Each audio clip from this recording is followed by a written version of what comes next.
Instituto Nacional de Estadísticas y Censos. El nuevo organismo continuaría llamándose INDEC. Para mí tiene que ser INDEM, discúlpeme. Sí, bueno. Tendrá autonomía funcional, estructural y presupuestaria, va a depender de la jefatura de gabinete. Claro, ahí está. Según esto lo adelantó el legislador oficialista Fernando Sánchez, así que esto seguramente es un proyecto que ya está encaminado, ¿eh? Pero para hablar de eso, ¿qué es lo que se modifica? Si es que se modifica algo, ¿por qué lo hacen? ¿Cuáles son los motivos? Si estaba funcionando tan bien y habíamos recuperado las estadísticas. Vamos a charlar con el economista Martín Calos, codirector de Épica Consultores y ministro de Economía en Maldita Suerte FM La Patriada. Sí. Esto me causó muchísima gracia. Me encantó. Martín, buenos días. Charles Escobar te saluda.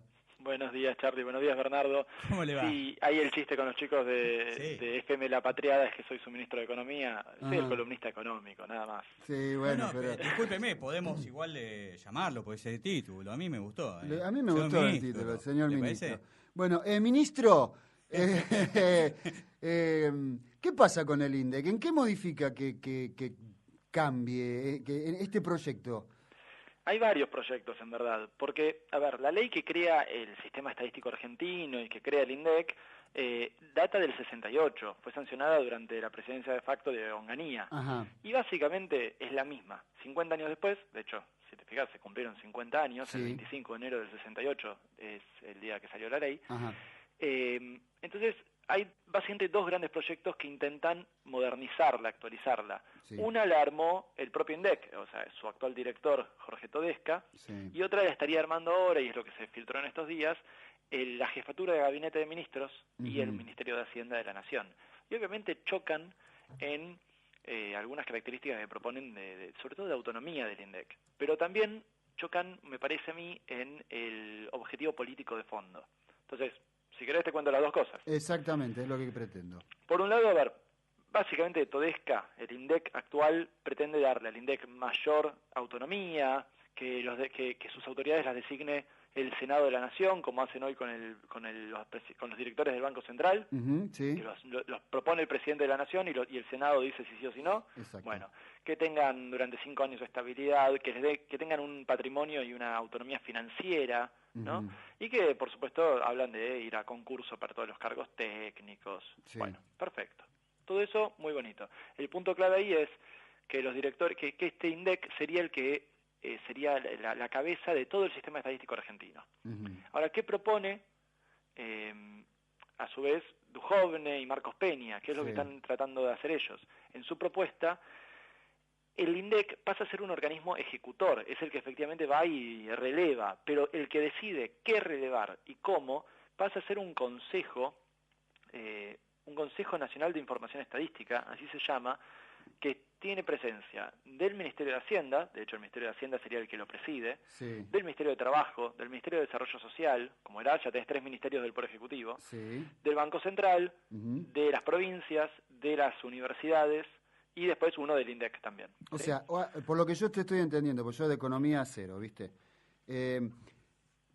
Uno de los proyectos, digamos, acomodarían los números y otro acomodaría muchísimo los números para dibujar un montón de realidades que serían inexistentes.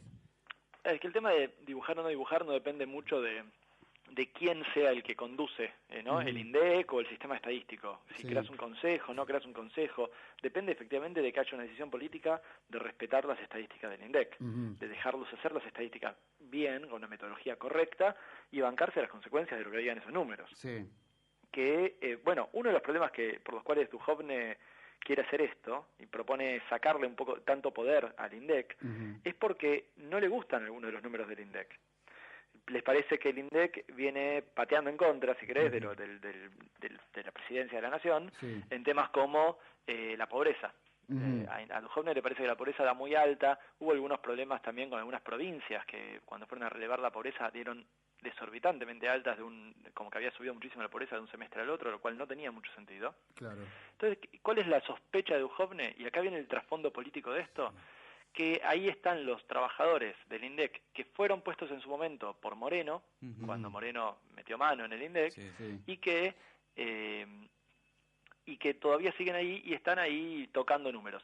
Esa es la sospecha de Duhovne, que no tiene mucho sustento, porque de hecho Todesca, que es del PRO, es de Cambiemos, lo pusieron ellos, lo niega absolutamente. O sea, acá hay una pelea, si querés, por si los números están tocados o no, o si hay que tocarlos o no, básicamente. Claro. Ahí me parece pasada cosa.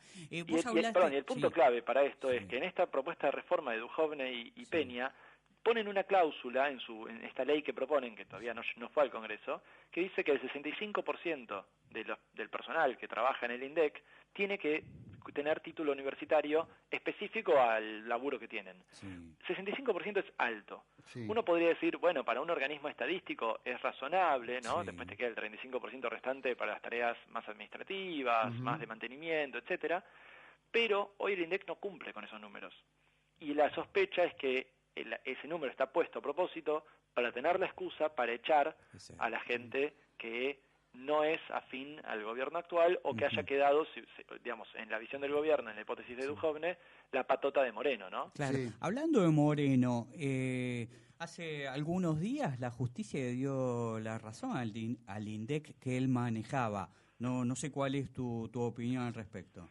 Mira, a ver, por un lado, lo que yo a ver, más allá si fue Moreno directamente o fue gente puesta por Moreno, la verdad que lo que se hizo en el INDEC durante los 10 años de septiembre de 2006 en adelante fue un desastre.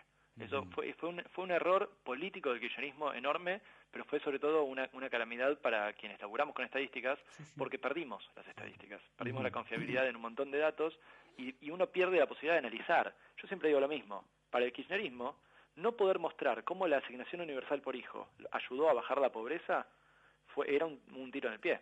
Claro. Porque en definitiva tuviste el programa social más ambicioso de tu historia, ejecutado básicamente sin denuncias ni de corrupción, ni de clientelismo, ni nada, y no pudiste mostrar cómo eso ayudó a bajar la pobreza porque estaban tocados los números de pobreza. Entonces, ahí es donde yo parto de eso para decir, bueno, la verdad que no podría defender jamás lo que se hizo en el INDEC en esa época. Ahora, ¿qué es lo que dijo la justicia? Que no hay pruebas de que Moreno haya intervenido, ¿sí? Más allá de que los números estuvieran o no bien hechos, no dice que están bien hechos los números, dice, no tenemos pruebas de que Moreno haya intervenido, y entonces lo sobresee de tener una responsabilidad ahí. Pero también hay un trasfondo económico y político detrás de eso. Si la justicia decía, pero los números están tocados, el problema es que a partir de ese momento nos iban a poder hacer juicios toda la gente a la que le pagamos deuda en función de esos números. Claro. Bueno, era uno de los detalles que marcaba Moreno de por qué supuestamente estaban tocados esos números para pagar menos guita.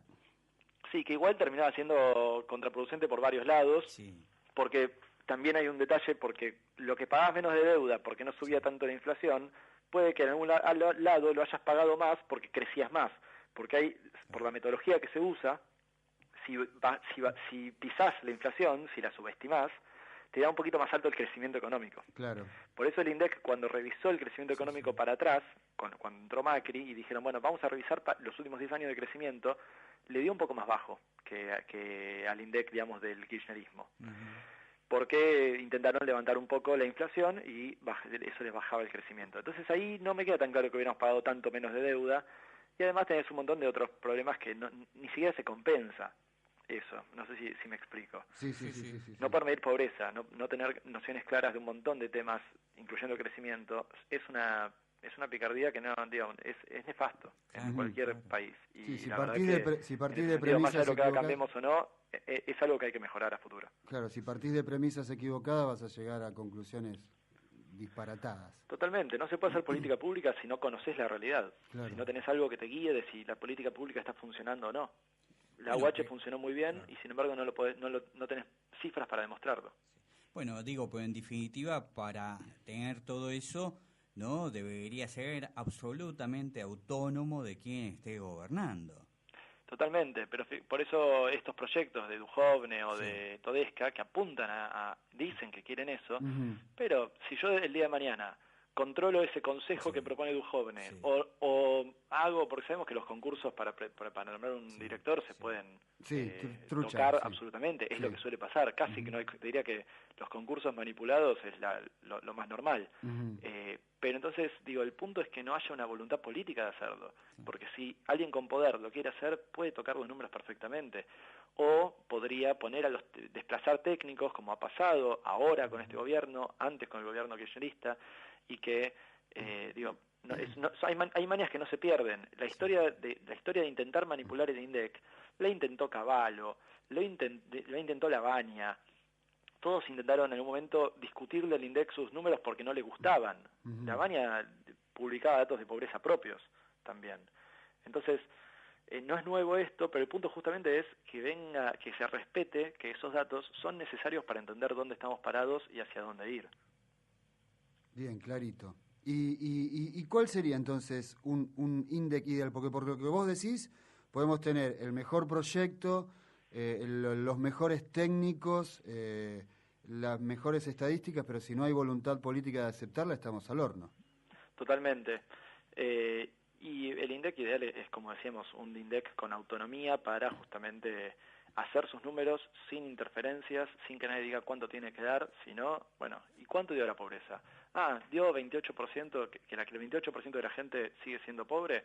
Bueno, entendamos de dónde vienen esos números, entendamos cuáles son los hogares que están más afectados por esto, que son los hogares en Argentina hoy por hoy, los hogares con mayor índice de pobreza son los hogares donde hay algún niño o niña y la madre, hay una madre sola, sin pareja, a cargo de ese niño o niña. Entonces, ¿qué pasa? Si uno ve eso, uno puede entender que ahí tenés un problema de desempleo más alto, de costos de vida más altos, de brecha salarial que sufren las mujeres, de falta de guarderías para que esa mujer pueda trabajar tiempo completo y pueda dejar al niño o niña en algún lado que lo cuiden.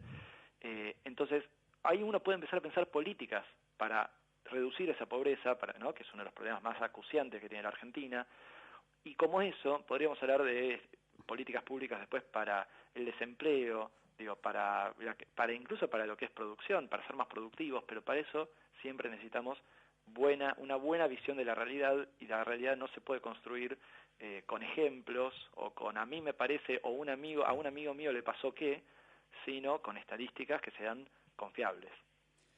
Así es. Te hago una consulta que tiene que ver con lo que vivimos en estos días, donde el gobierno ha planteado que se ha bajado el desempleo, que por lo menos hay más trabajo informal. ¿Esto es de este modo, en comparación con el trimestre del año anterior? Efectivamente, a ver, cuando comparas los datos del último trimestre de 2017 y el último trimestre de 2016, el desempleo bajó. No bajó demasiado, era 7,6%, bajó a 7,2%. Igual obviamente es importante que baje y no que suba. Seguro. Siempre es mejor noticia. Y como decías, esa baja del desempleo se dio porque 2017 fue un año de crecimiento y el empleo empezó a recuperarse. Hay que ver dos cosas. A ver, 2016 fue un año muy malo, con recesión, con más desempleo, con lo cual lo que estás haciendo de alguna manera es recuperar un poco el terreno perdido en 2016. Muchos sectores productivos no llegaron todavía a compensar la caída de 2016. O sea, estamos peor todavía que 2015, por ejemplo, en muchas industrias. Sí. Y eso no es menor porque las industrias es uno de los sectores que más mano de obra emplea, que más gente le da laburo, pero además son sectores que suelen tener empleo formal, de calidad. Claro. Dentro de todo, tienen un promedio mejor de calidad de empleo. Ahora, ¿qué sectores están creando empleo en 2017? Por ejemplo, un sector que creció mucho es la construcción. Y sabemos que la construcción es un sector muy masculinizado, Sí. Generalmente emplea hombres, y muy precarizado. También. Mucho empleo, el que se llama en negro, Sí, empleo sí, no sí, registrado, con contratos o con arreglos por día, o con contratos así muy grises en la calidad. Y así como eso, un montón de otras cosas. Aumentó mucho el número de monotributistas. Sí. Y uno piensa, bueno, ¿pero qué es gente que salió a vender cosas por su cuenta? ¿O son relaciones de dependencia encubiertas bajo monotributo, como nos pasa a muchísimos laburantes, ¿no? Sí.